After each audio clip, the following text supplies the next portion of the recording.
वन्दे शम्भुमुमापतिं सुरगुरुं वन्दे जगत्कारणं वन्दे पन्नगभूषणं मृगधरं वन्दे पशूनां पतिं वन्दे सूर्यशशाङ्कवह्निनयनं वन्दे मुकुन्दप्रियं वन्दे भक्तजनाश्रयं च वरदं वन्दे शिवं शङ्करं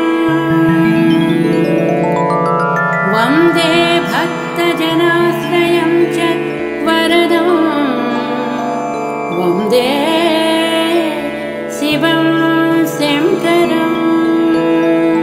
शिवं शङ्करम्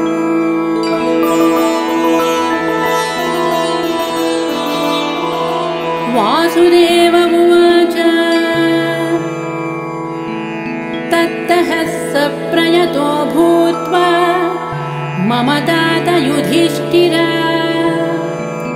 प्राञ्जलिः प्राप विप्रश्ये नाम संग्रहमादितः प्राञ्जलिः प्राप विप्रश्ये नाम संग्रहमादितः उपमन्यु उवाच ब्रह्मप्रोक्तैः ऋषिप्रोक्तैः वेदाङ्गसम्भवैः सर्वलोकेषु विख्यातं स्तुत्यं स्तोष्यामि नामभिः महद्भिर्विहितैः सत्यैः सिद्धैः सर्वार्थसाधकैः ऋषिणा तण्डिना भक्त्या कृतैर्वेदकृतात्मना यथोक्तैः साधुभिः ख्यातैः मुनिभिस्तत्त्वदर्शिभिः प्रवरं प्रथमं स्वर्ग्यं सर्वभूतहितं शुभम् श्रुतैः सर्वत्र जगति ब्रह्मलोकावतारितैः सत्यैः तत्परमं ब्रह्म प्रोक्तैः सनातनम् वक्ष्ये यदुकुलश्रेष्ठ शृणुष्वावहितो मम वरयेनं भवं देवं भक्तस्त्वं परमेश्वरम् तेन ते श्रावयिष्यामि यत्तद्ब्रह्म सनातनम् न शक्यं विस्तरात् कृत्स्नं वक्तुं सर्वस्य केनचित् युक्तेनापि विभूतीनामपि वर्षशतैरपि यस्यादिमध्यमान्तानि गम्यं तेन सुरैरपि कस्तस्य शक्नुयाद्वक्तुं गुणान् कार्त्येन माधव किं तु देवस्य महतः संक्षिप्तार्थपदाक्षरम् सिद्धितश्चरितं वक्ष्ये प्रसादात् तस्य धीमतः अप्राप्य तु ततोऽनुज्ञाम् न शक्यस्तोतुमीश्वरः यदा तेनाभ्यसुज्ञातस्तुतो वै स तदा मया अनादिनिधनस्याहम् जगद्योने महात्मनः नाम्ना किञ्चित् समुद्देश्यं वक्ष्याम्यव्यक्तयोनिनः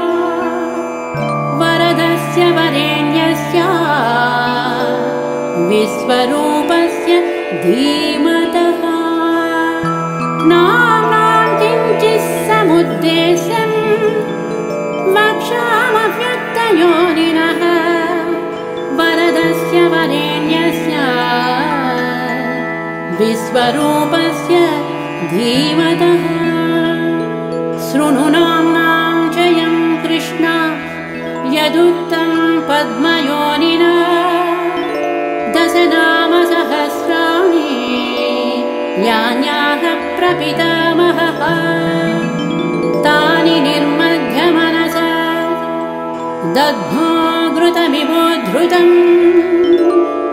गिरेसारं यथा हेम पुष्पसारं यथा मधु घृतासारं यथा मण्डः तथैतत्सारमद्भुतम् सर्वपापापहमिदं चतुर्वेदसमन्वितम् प्रयत्नेनाधिगन्तव्यं धार्यं च प्रयतात्मना माङ्गल्यं पौष्टिकं चैव रक्षोघ्नं पावनं महत् इदं भक्त्याय दातव्यं श्रद्धया नास्तिकाय च नाश्रद्धदानरूपाय नास्तिकाय जितात्मने यश्चाभ्यसूयते देवं कारणात्मानमीश्वरं स कृष्णनरकं याति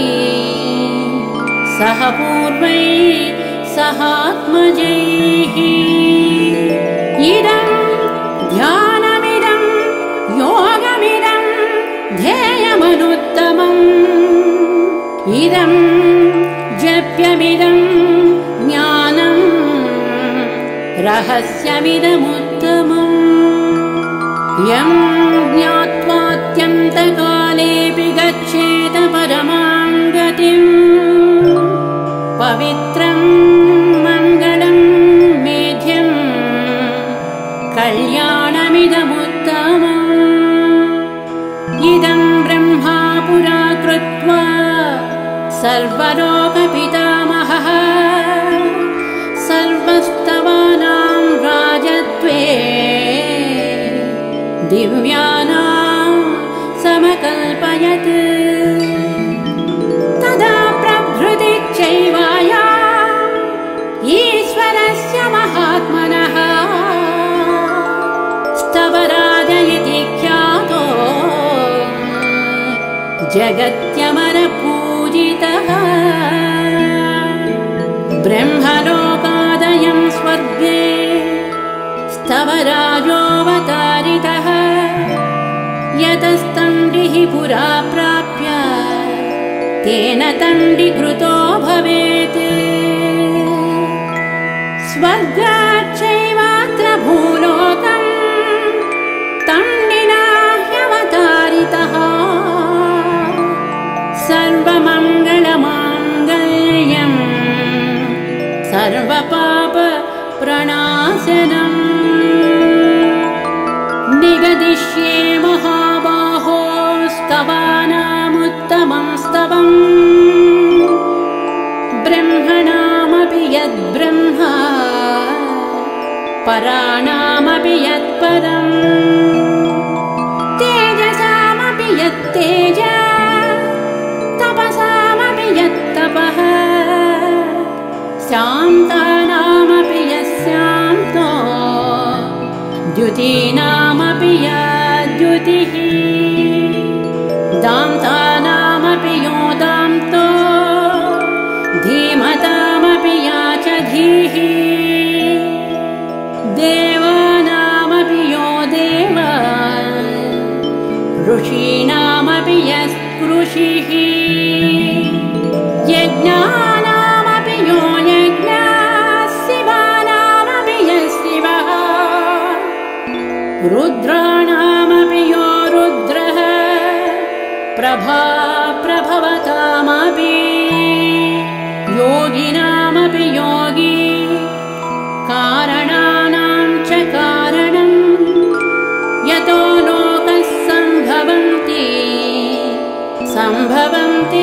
यतः पुनः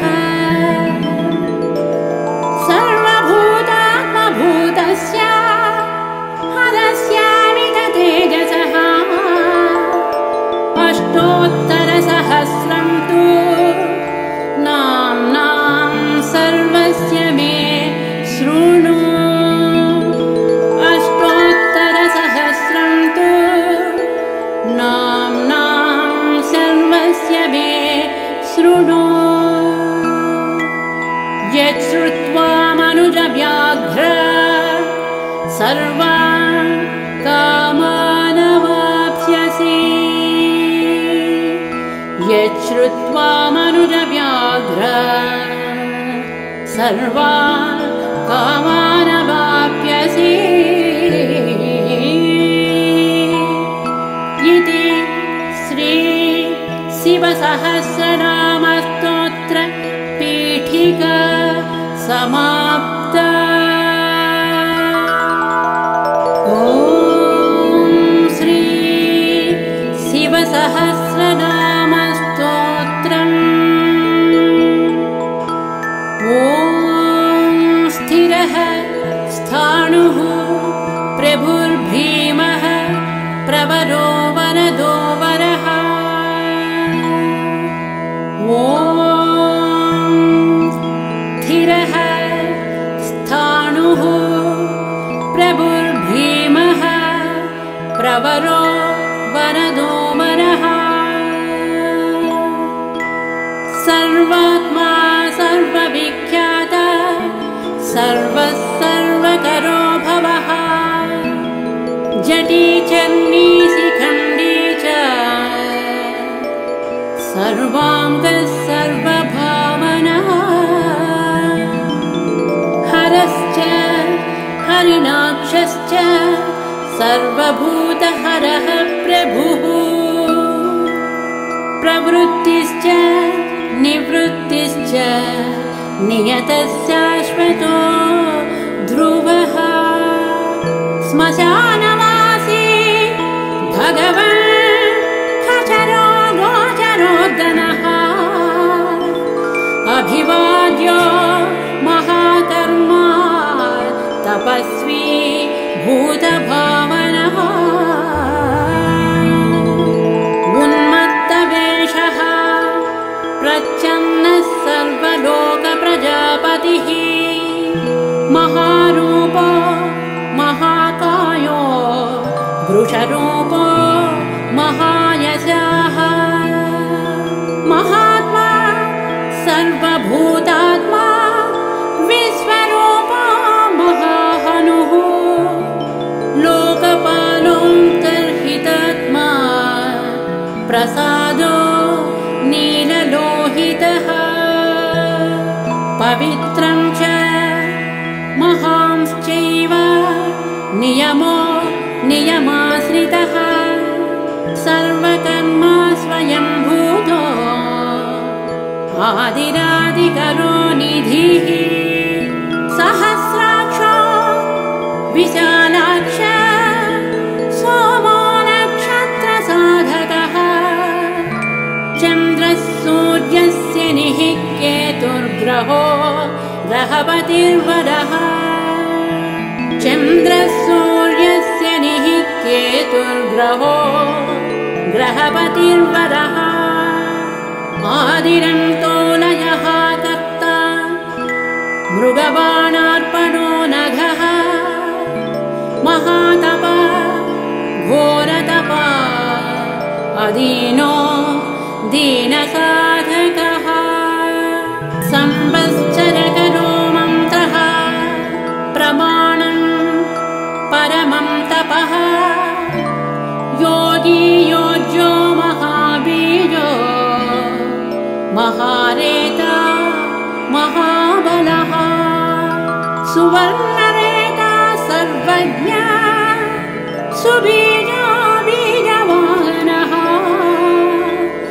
दशबाहुस्त्वनिमिषो नीलकण्ठ उमापतिः विश्वरूपस्वयं श्रेष्ठो बलवीरो बलो गणः गणकर्ता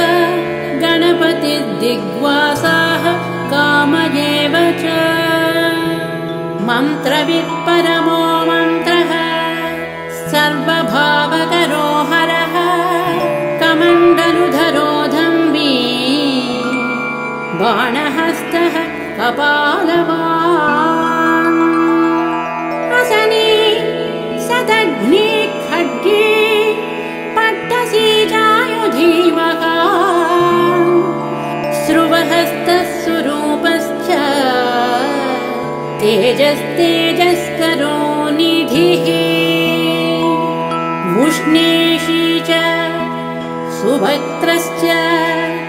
बुदग्रो विनतस्तदा दीर्घश्च हरिकेशश्च सुतीर्थः कृष्ण एव च शृगालरूपसिद्धार्धो मुण्डः सर्वशुभङ्करः अजश्च बहुरूपश्च गङ्गाधारी कपर्ध्यपि ऊर्ध्वनेता ऊर्ध्वलिङ्गो ऊर्ध्वशायी नभस्थलः त्रिजटी क्षीरवासाश्च रुद्रस्येनापतिर्विभुः अहश्चरो नक्तम् चरस्तिग्ममन्युः सुवर्चसः गजः दैत्यः कालो लोकधाता गुणाकरः सिंहशार्दूलरूपश्च व्याघ्रचर्माम्बरावृतः कालयोगी महानादः सर्वकामश्चतुष्पदः निशाचरः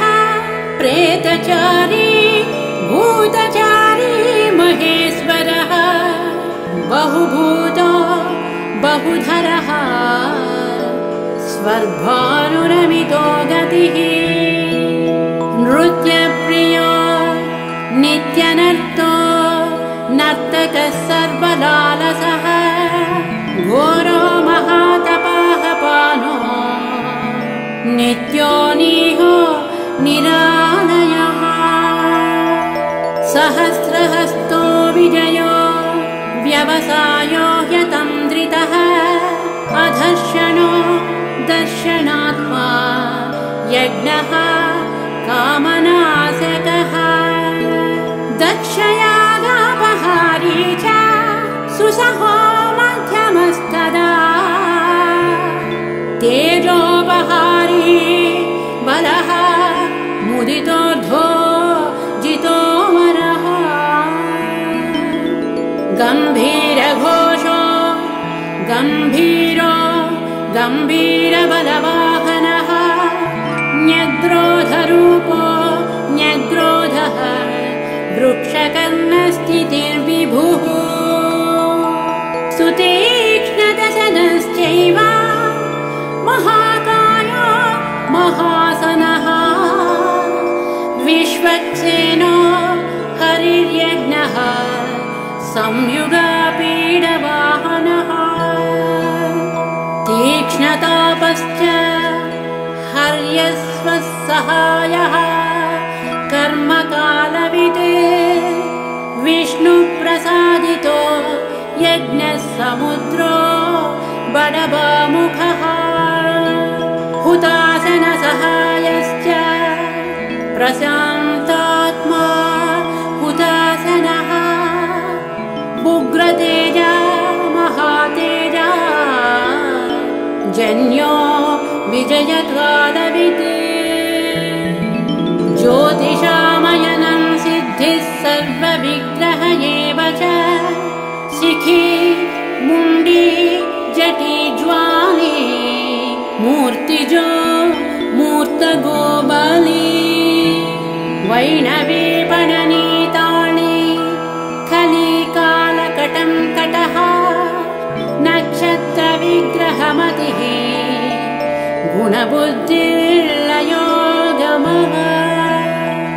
प्रजापतिर्विश्वबाहुर्विभाजः सर्वतोमुखः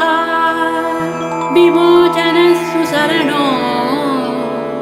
हिरण्यकवचोद्भवः मृडयो बलचारी च महीचारी श्रुतस्तदा सर्वतोर्यनिनादी च सर्वतोऽद्यपरिग्रहः व्याळरूपो गुहावासी ग्रहमाली तरङ्गवित् त्रिदशः कालदृक्कर्म सर्वबन्धविमोचनः बन्धनस्य सुरेन्द्राणां युधिशत्रुविनाशनः साङ्ख्यप्रसादो दुर्वासा सर्वसाधु निषेवितः प्रस्कन्दनो विभागज्ञो अतुल्यो यज्ञभागवित् सर्ववासो सर्वचारी दुर्वासा वासवोमरः हैमो हेमकरो यज्ञः सर्वधारीधरोत्तमः लोहिताक्षो महाक्षस्य विजयाक्षो विशारदः संग्रहो निग्रहः कर्ता सर्वचीरनिवासनः मुख्यो मुख्यश्च देहश्च काहलिः सर्वकामदः सर्वकालप्रसादश्च सुबलो बलरूपदृक् सर्वकामप्रदश्चैव सर्वतः सर्वतो मुखः आकाशनिर्विरूपश्च निपातो ह्यवसः खगः रौद्ररूपोऽंशुरादित्यो बहुरश्मिः सुवर्चसी वसुवेगो महावेगो मनोवेगो निशाचरः सर्ववासी श्रियवासी उपदेशकरो करः मुनिरात्मा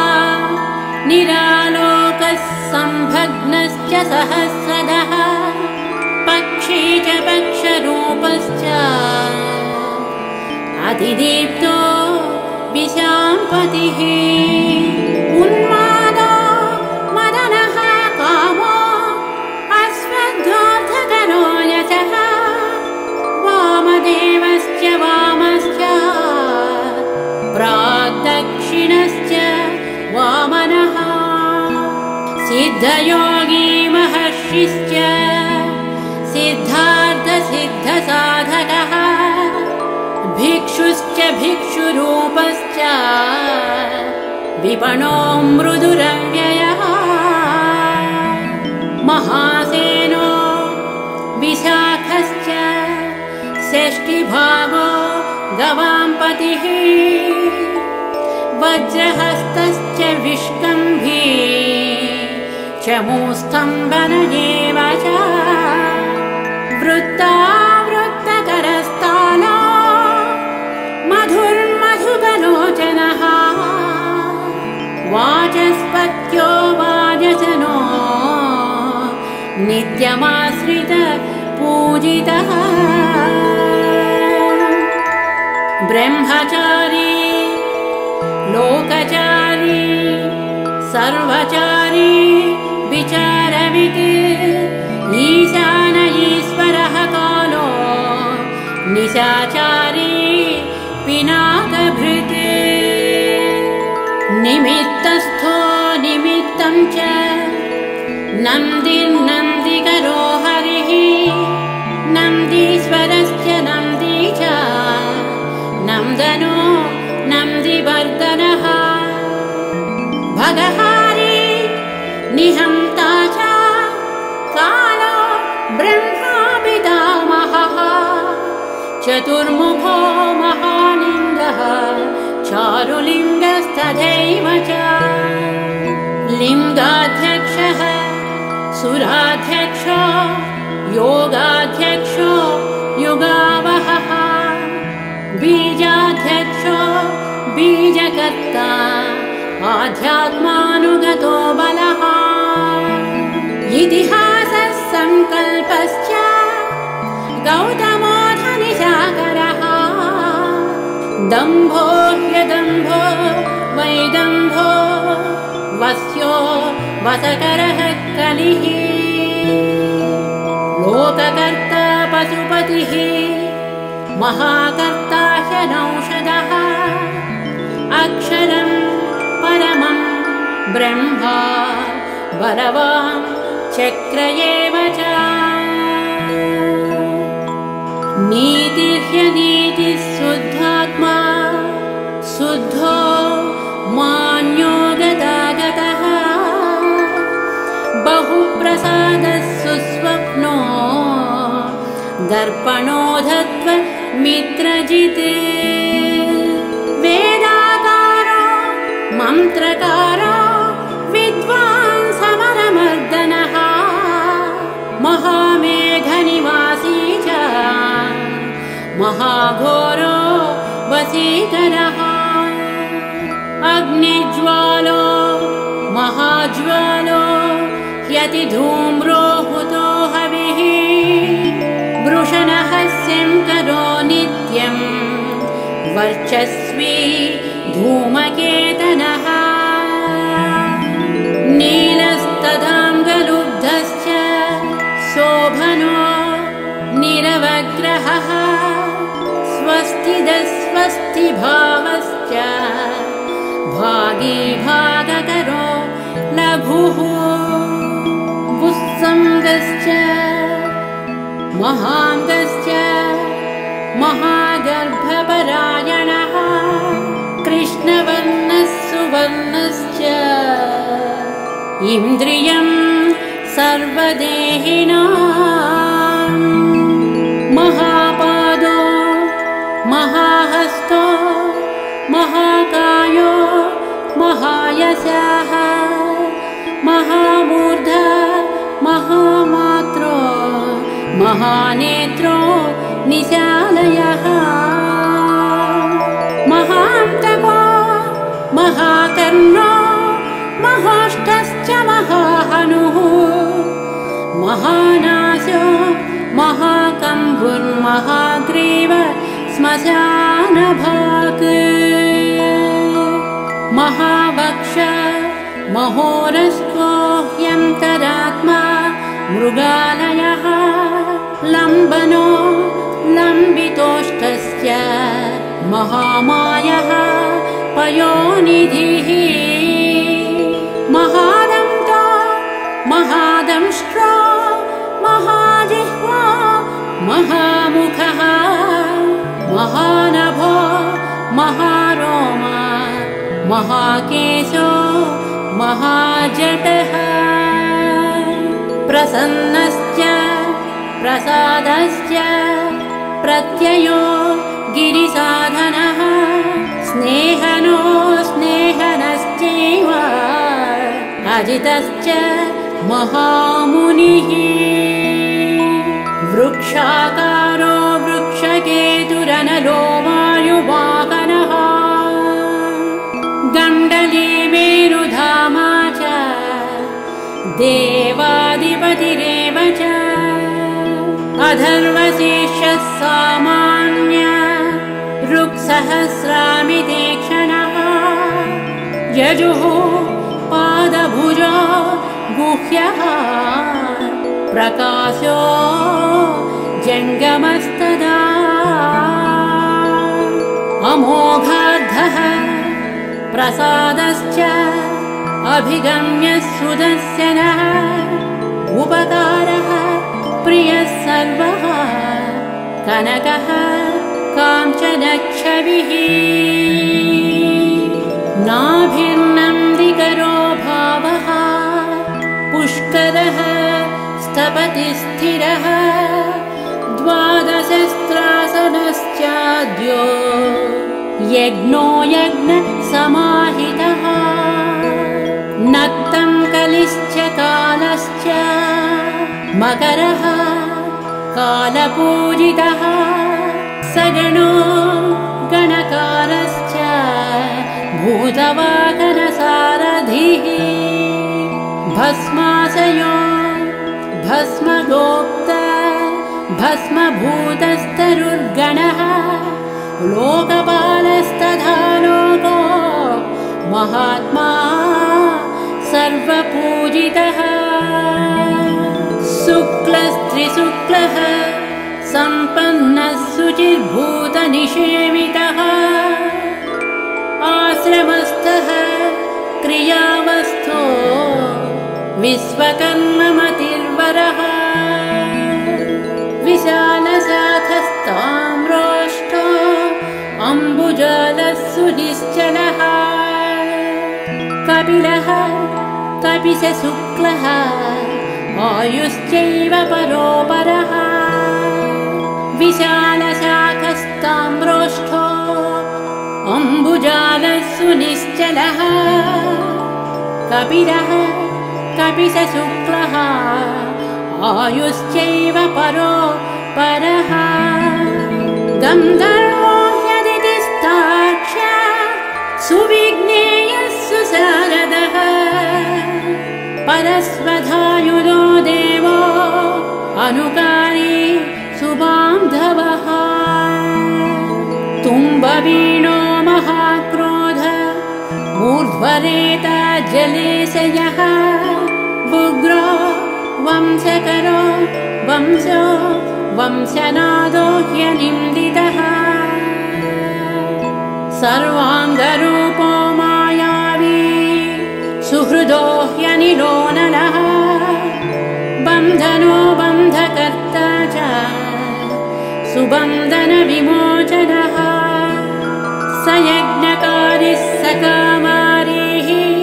महादंष्ट्रो महायुधः बहुधा निन्दितः सर्वः शङ्करः शङ्करोदनः अमरेशो महादेवो विश्वदेवः सुरारिः अहिर्भुज्यो निलाभश्च चेकितानोहविस्तथा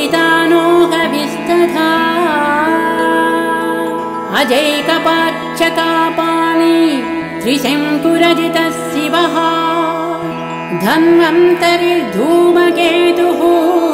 कन्दो वैश्रवणास्तदा धाता शक्रश्च विष्णुश्च मित्रस्त्वष्टा ध्रुवोधरः प्रभावः सर्वगो वायुः यमा सविता रविः उषङ्गुश्च विधाता च मां धाता भूतभावनः विभुर्वर्णविभावी च सर्वकामगुणावहः पद्मनाभो महागर्भः चन्द्रवक्त्रो निलो नलः बलवांश्चोपशान्तश्च पुराणः पुण्यचञ्चरी कुरुकर्ता कुरुवासी कुरुभूतो गुणौषधः सर्वाशयो गर्भचारी सर्वेषां प्राणिनां पतिः देवदेवः सुखासक्तः सदसत् सर्वरत्नविदे कैलासगिरिवासी च हिमवद्गिरिसंश्रयः कूलहारी कूलकर्ता बहुविद्यो बहुप्रदः वणिजो वर्धकी वृक्षो वकुलश्चन्दनच्छदः सालग्रीवो महाजत्रुरलोलश्च महौषधः सिद्धार्थकारी सिद्धार्थः छन्दो व्याकरणोत्तरः सिंहनादः सिंहदष्ट्रः सिंहगः सिंहवाहनः प्रभावात्मा जलत्कालः कालो लोकहितस्तरुः सारङ्गो नवचक्रधारी भूतभावनः भूतालयो भूतपति अहोरात्रमनिन्दितः वाहिता सर्वभूतानां निलयश्च विभुर्भवः अमोघः संयतो ह्यस्मो भोजनः प्राणधारणः धृतिमान् मतिमान् दक्षः शत्रुतश्च युगाधिपः गोपाली गोपतिर्ग्रामो गोचर्मवसनो हरिः हिरण्यबाहुश्च तथा गुहापालः प्रवेशकः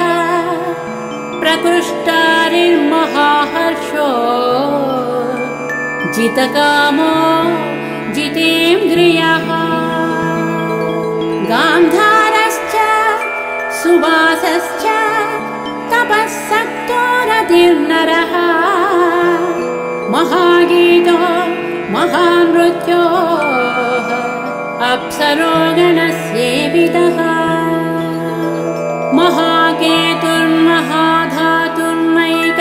महाकेतुर्महाधातुर्मैकसानुचरश्चरः आवेदनीय आदेशः सर्वगन्धसुखावहः तोरणस्तारणो वातः परधीपतिखेचरः संयोगो वर्धनो वृद्धो अतिवृद्धो गुणाधिकः नित्यात्मा सहायश्च देवासुरपतिः युक्तश्च युक्तबाहुश्च देवो दिवि सुपर्वणा आषाढश्च सुषाढश्च ध्रुवोधहरिणो हरः वपुरावर्तमानेभ्यो वसुश्रेष्ठो महापधः शिरोहारी विमर्शश्च सर्वलक्षणलक्षितः अक्षश्च हृदयोगी च सर्वयोगी महाबलः समाम्नायः तीर्थदेवो महारथः निर्जीवो जीवनो मन्त्रः शुभाक्षो बहुकर्कशः रत्नप्रभूतो रक्ताङ्गो महार्णवनिपानविते मूलं विशालो ह्यमृतो व्यक्ताव्यक्तस्तपोनिधिः आरोहणोऽधिरोहश्च शीलधारी महायशः सेनाकल्पो महाकल्पो योगो योगकरो हरिः युगरूपो महारूपो महानागहनो वधः न्यायनिर्वपणः पादः पण्डितो ह्यचलोपमः बहुमानो महामालः शशिहरिसुलोचनः विस्तारो लवणः कूपस्त्रियुगः सफलोदयः त्रिनेत्रश्च विषण्णाङ्गो मणिविद्धो जटाधरः बिन्दुर्विसर्गः सुमुखः शरः सर्वायुध सहः निवेदनः सुखाजातः सुगन्धारो महाधनुः गन्धपाली च भगवान् उत्थानः सर्वकर्मणाम् मन्धानो बहुलो वायुः सकलः सर्वलोचनः तलस्तालः करस्थाली ऊर्ध्वसंहरनो महान् क्षत्रं सुक्षत्रो विख्यातो लोक विक्रमः मुण्डो विरूपो विकृतो दण्डी कुण्डी विकुर्वणः हर्यक्षः ककुभो वज्री शतजिह्वः सहस्रपात् सहस्रमूर्धा देवेन्द्रः सर्वदेवमयो गुरुः सहस्रबाहुः सर्वाङ्गः शरण्यः सर्वलोककृत् पवित्रं त्रिककुन्मन्त्रः कनिष्ठः कृष्णपिङ्गळः ब्रह्मदण्डविनिर्मात्मा शतघ्नी पाशशक्तिमान् पद्मगर्भो महागर्भो ब्रह्मगर्भो जलोद्भवः गभस्तिर्ब्रह्मकृद्ब्रह्मा ब्रह्मविद्ब्रह्मणो गतिः अनन्तरूपदैकात्मा तिग्मतेज स्वयंभुवः ऊर्ध्वगात्मा पशुपतिः अन्तरात्मा मनोजवः चन्दनी पद्मनालाग्रः सुरभ्युत्तरणो नरः कर्णिकारमहास्रग्वी नीलमौलिः पिनाकभृत् उमापति उमाकान्तो जाह्नवी धृदुमाधवः वरो वराहो वरदो वरेण्यः सुमहास्वनः महाप्रसादो दमनः चतुः श्वेतपिङ्गळः प्रीतात्मा परमात्मा च प्रयतात्मा प्रधानधृत् सर्वपार्श्वमुखस्त्यक्षो धर्मसाधारणो वरः चराचरात्मा सूक्ष्मात्मा अमृतो गोवृषेश्वरः साध्यर्षिः वसुरादित्यो विवस्वान् सवितामृतः व्यासः सर्गः सुसंक्षेपो विस्तरः पर्ययो नरः ऋतुः संवत्सरो मासः पक्षः संख्या समापनः कलाकाष्ठालभामात्रा मुहूर्ताः क्षपाः क्षणाः विश्वक्षेत्रं प्रजाबीजं लिङ्गमाद्यः सुनिर्गमः सदसद्व्यक्तमव्यक्तं पिता माता पितामहः स्वर्गद्वारं प्रजाद्वारं मोक्षद्वारं त्रिविष्टपम् निर्वाणम् आह्लादनं चैव ब्रह्मलोकः परागतिः देवासुरविनिर्माता देवासुरपरायणः देवासुरगुरुर्देवो देवासुरनमस्कृतः देवासुरमहामात्रो देवासुरगणाश्रयः देवासुरगणाध्यक्षो देवासुरगणाग्रणीः देवादिदेवो देवर्षिः देवासुरवरप्रदः देवासुरेश्वरो विश्वो देवासुरमहेश्वरः सर्वदेवमयोचिन्त्यो देवतात्मात्मसम्भवः उद्भित्रिविक्रमो वैद्यो विरजो नीरजो मरः ईड्यो हस्तीश्वरो देवसिंहो नरर्षभः विबुधोऽग्रवरसूक्ष्मः सर्वदेवस्तपोमयः सुयुक्तः शोभनो वज्री प्रासानां प्रभवो व्ययः गुहः कान्तो निजसर्गः पवित्रं सर्वपावनः शृङ्गी शृङ्गप्रियो बभ्रुराजराजो निरामयः अभिरामः सुरगणो विरामः सर्वसाधनः ललाटाक्षो विश्वदेवो हरिणो ब्रह्मवर्चसः स्थावराणां पतिश्चैव नियमेन्द्रियवर्धनः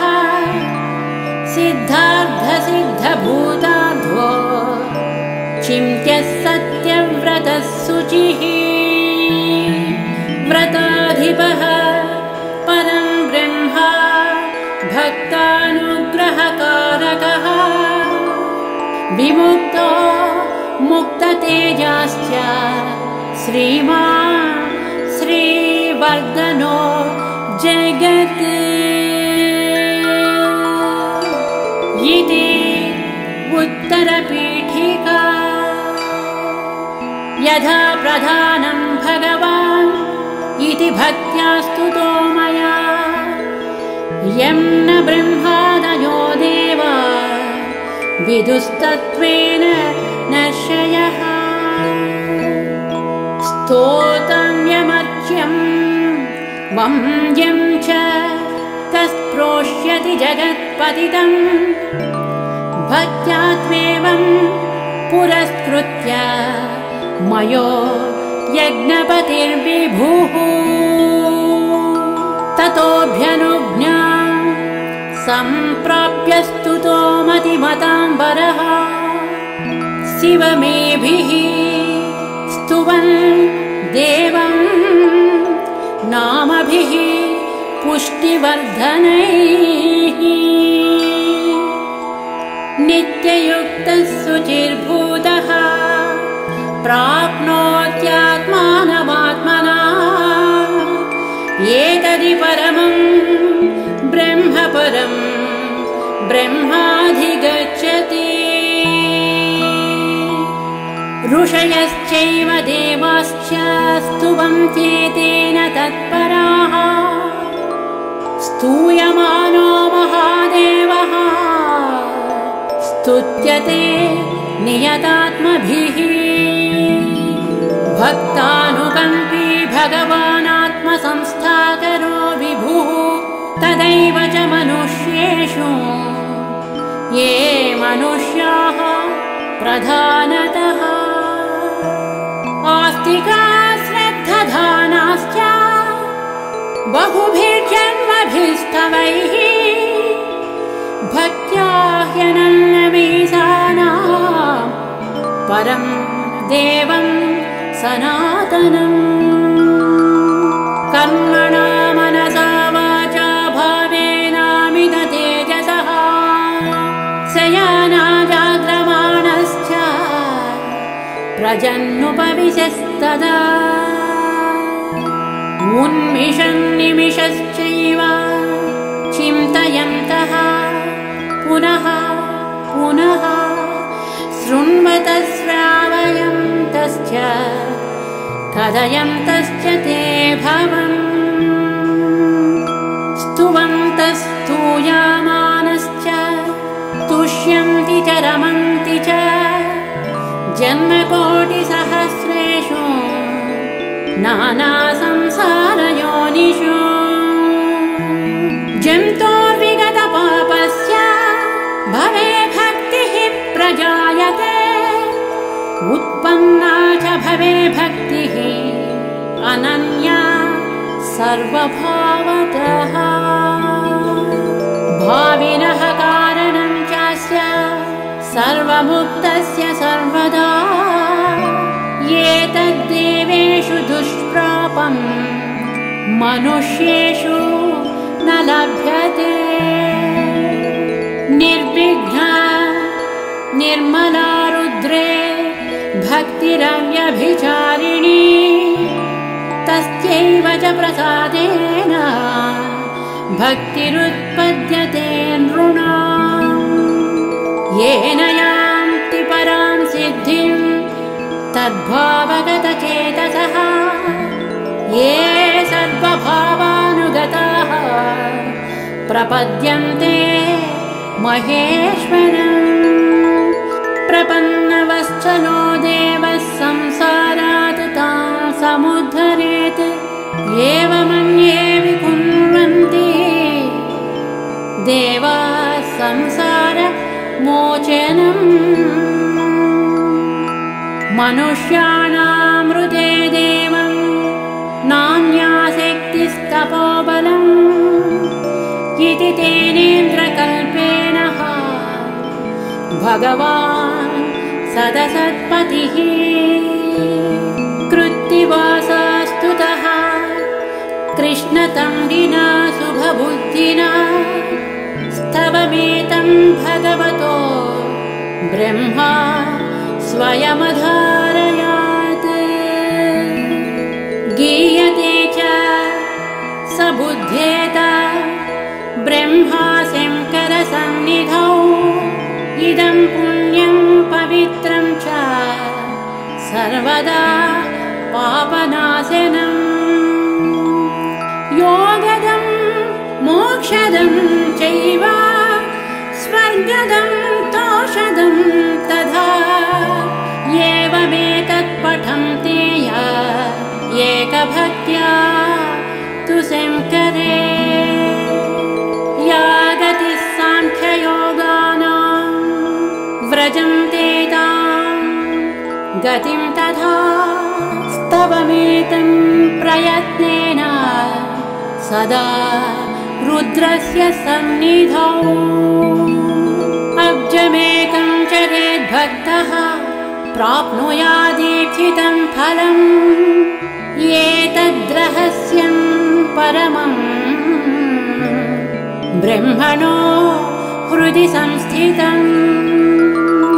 ब्रह्मा प्रोवाच शक्राय शक्रः प्रोवाच मृत्यवे मृत्युः प्रोवाच रुद्रेभ्यो रुद्रेभ्यस्तण्डिवागमत् महता तपसा प्राप्तं तण्डिना ब्रह्मसद्मने तण्डिः प्रोवाच शुक्राय गौतमाय च भार्गवः वैवस्वताय मनवे गौतमः प्राह माधव नारायणाय साध्याय समाधिष्ठाय धीमते यमाय प्राह भगवान् साध्यो नारायणोच्युतः नाचिकेताय भगवान् अहवैवस्वतो यमः मार्कण्डेयाय वार्ष्णेय नाचिकेतोऽभ्यभाषतः मार्कण्डेया मया प्राप्तो नियमेन जनार्दनः तवाप्यहममित्रघ्नस्तवम् दद्यां ह्यविश्रुतं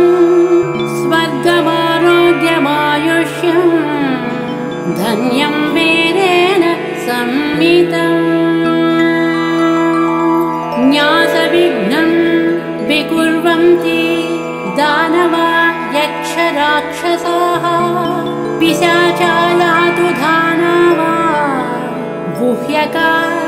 भुजगापि यः पठेत शुचिः पार्थ ब्रह्मचारी जितेन्द्रियः अभग्नयोगो वर्ष्यन्तु सोऽस्वमेध फलं लभेत् अभग्नयोगो वर्ष्यन्तु सोऽस्वमेध फलं लभेत् सोऽस्वमेध फलं लभेत्।